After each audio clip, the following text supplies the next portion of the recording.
Ste se kdaj vprašali, kako lahko iz ene normalne delovne sobe naredite improviziran studio? Takole.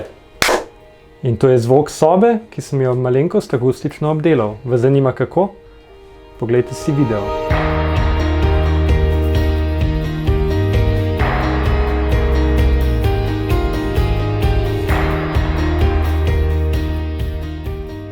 Živjo!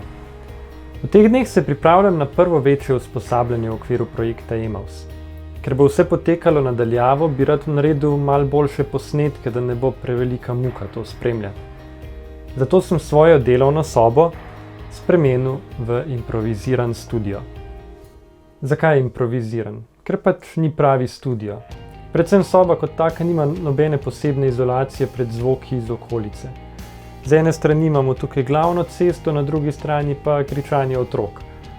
Poleg tega pa sem precej gledal, da bi prišel čim ceneje skozi. Sem pač Gorenc. Poskusil sem v prakso spraviti par stvari, ki sem se jih naučil na napakah v prejšnjem projektu. Mogoče pa še komu pridejo prav. Najprej ne oblačiti cele sobe v peno. Pena zvok sicer absorbira, ampak še to samo višje frekvence, zato je zvok potem tak čuden, zamolkel. Če imate možnost, ne imeti vzporednih sten in visokega stropa. Vzporedne stene so za zvok kot tista vzporedna ogledala na kakšnih WC-jih za sliko. Zvok se odbija in odbija in odbija in postane tak plehnat. Nasploh pozabite na simetrijo. Okej, pena na stenah pobira samo višje frekvence. Kaj pa basi? Basi so problematični predvsem v kotih.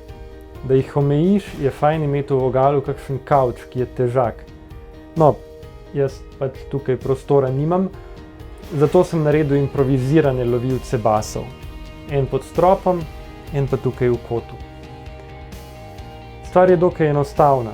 Plošča z luknjami različnih velikosti, zadaj pa filc in pena. V bistvu je to difuzor in absorber obenem.